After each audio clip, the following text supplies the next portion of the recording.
People have a propelled capacity to perceive designs, one of the exceptionally tuned and sharpened capacities that has permitted us to turn into the most prevailing species on Earth. At the point when we experience the obscure, we go crazier piece. From unidentified executioners, obscure casualties to pseudonymous specialists and subtle programmers, there are a lot of individuals who influence the world that we essentially don't have a clue what their identity is. We are on the other hand censured and captivated by this, wanting to settle the puzzle, to precisely plan the scene of the real world. Here are 10 individuals that are as of now minimal in excess of a problem to us, asking to be understood. Number 10, Man with the Shotgun. Secrecy used to be a guiding principle in U.S. organized crime circles, as opposed to an ideal to aim for as it has become since the FBI got their act together. The principle of omerta, the oath of silence held by members of La Cosa Nostra, has proven to be a useful weapon in staving off capture and conviction for their members. Nowhere is this more evident than the jealous guarding of the identity of a shotgun-wielding assassin who preyed on Italian immigrants in 1910's Chicago. The shotgun man was the very embodiment of the Grim Reaper. He was in the employ of so-called Black Hand mafiosi, a group of extortionists who exerted their influence over the city until one Scarface Capone consolidated power a decade or so later. Between January 1910 and March of 1911, this mysterious gunman killed 15 people around Death Corner, the intersection of Oak Street and Milton Street, putting away 4 victims in a 72-hour period towards the end of the spree. Due to the political, judicial and obvious criminal influence the Black Hand gangs held in Chicago's Little Italy, nobody talked, despite there being multiple witnesses for each murder. Rumors have swirled for over a century, many people suggesting the man was specifically brought over from Sicily due to his use of a shotgun, the weapon of choice for mafiosi in the old country. We'll probably never know who the shotgun man was, but many people did.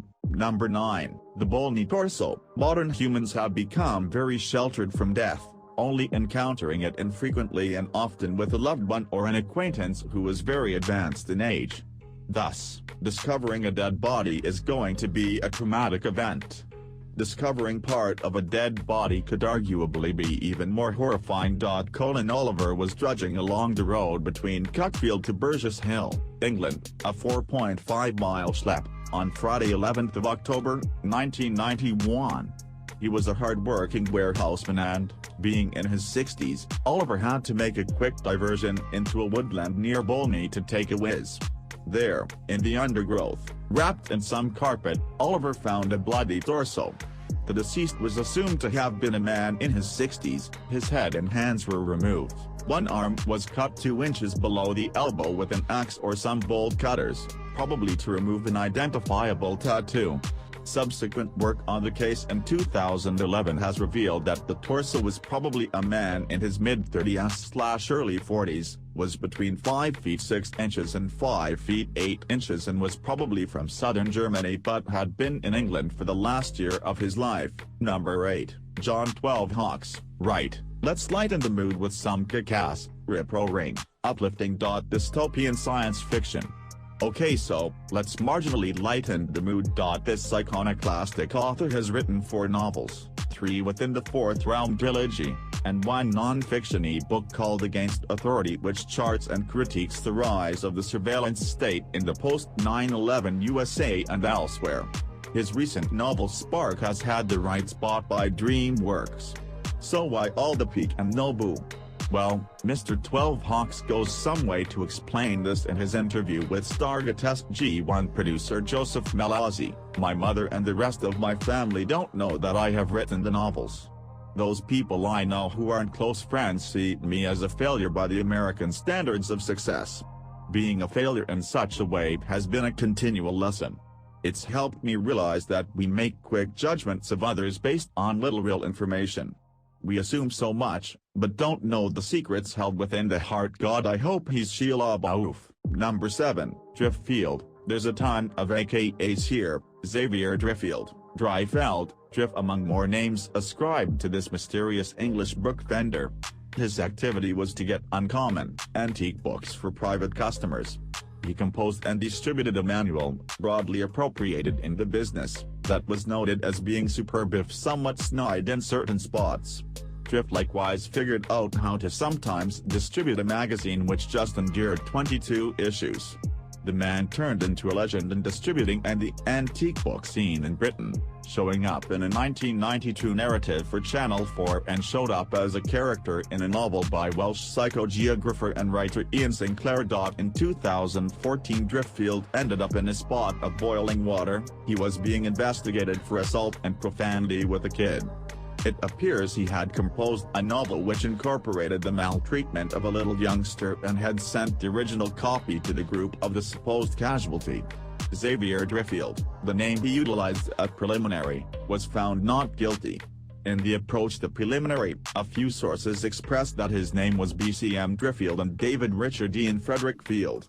Who the damnation is this person? Number 6, Jane Martin. Remaining with the artistic subject, our second unidentified author is a Pulitzer Prize designated writer. She, or possibly he, or perhaps. That is the point.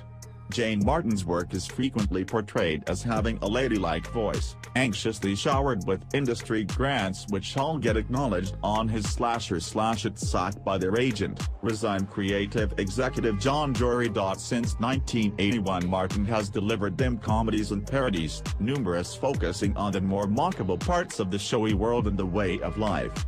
Specialists propose that the individual who has composed these plays must be an industry insider, given how pointed and precise their perceptions are. So, likely John Jory at that point. Or then again Sheila Baouf. Number 5, The Hidden King. Here's one from the distant past.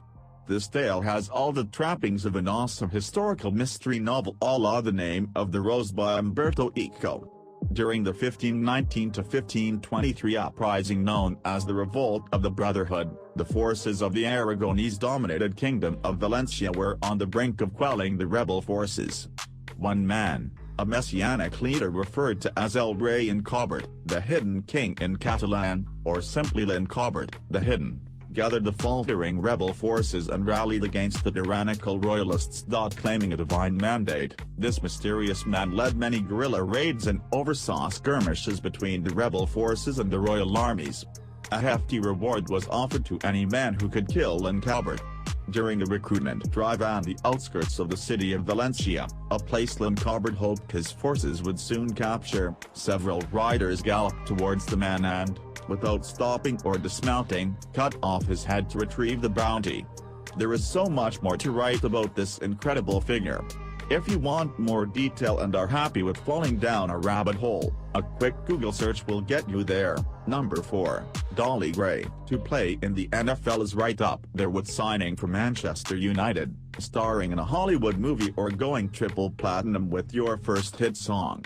Now, despite what many people will try and tell you, not everyone can become famous or excel in whichever field of endeavor they think they are best suited to, least of all the physically strenuous, short-lived, hyper-competitive world of pro sports. Fuck you is what Jack Dolly Gray, the ballsiest imposter ever, would say to that. NFL legend, player coach and owner of the St. Louis All-Stars Ollie Krill was in a bind during the 1923 season. His team was struggling financially when he was approached by a real hot prospect of a player, the All-American tight end from the unbeaten Princeton University team of 1922, Dolly Gray. Grass signed the young man and stuck him straight in the team. He sucked. To help plug the holes in the leaking fiscal septic tank that was the St. Louis All-Stars, Kra traded Dolly to the Green Bay Packers. He sucked again. This time, Dolly disappeared. Nobody knows who he was, where he came from or even if he had ever played football before. All I know is Jack Dolly Gray adds new meaning to fake it till you make it, then run away. Number 3, Stoneman. There are many serial killers that are still at large, their identity hidden, known only by their press-generated or self-appointed nickname. Many have probably since died, taking their secrets to the grave.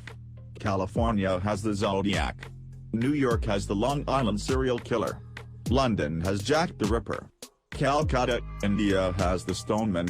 Compared to many serial killers' twisted, often complicated, modus operandi, the Stoneman kept things simple. He'd find a sleeping homeless person, check around for witnesses and, when the coast was clear, crush his victim's skull with a large stone. Stoneman claimed around 13 victims in Calcutta in 1989.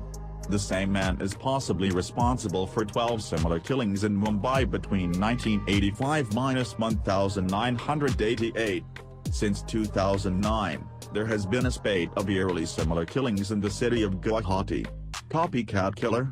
Or the continuation of a long career in killing? Number 2, Jim Browning. The pen name by this Northern Irish programmer is, fittingly, suggestive of an obstinate sheriff, rifle close by, prepared to separate a ravaging group that compromises his town.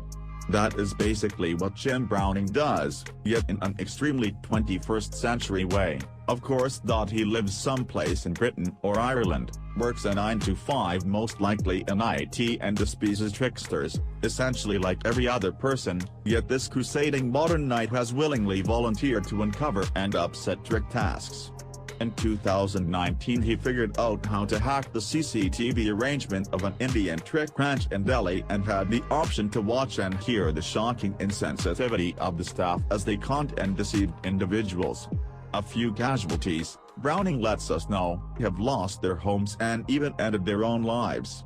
Many are older and weak individuals.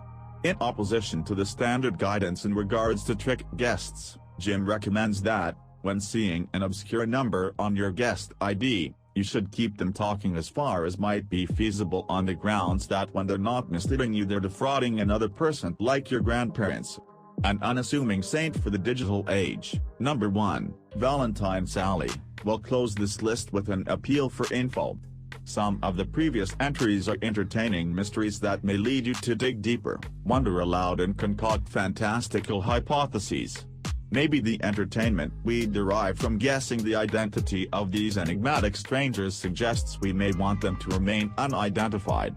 This is not one of those cases. The as-of-yet unidentified murder victim known as Valentine Sally was found 25 yards off Interstate 40 in Arizona, U.S., on February 14, 1982. She deserves to have her name known, her loved ones deserve closure and her killers deserve to be brought to justice. It is very likely that this unidentified young woman was killed, dragged away from the highway and dumped next to a tree, laying there long enough for insects and other scavenging animals to render her face unrecognizable. Some witness statements mention that the girl had been at a few places along the highway in the days running up to her discovery. A waitress at the Monte Carlo truck stop near Ash Fork, Arizona served a woman matching Valentine Sally's description, providing her with aspirin for toothache.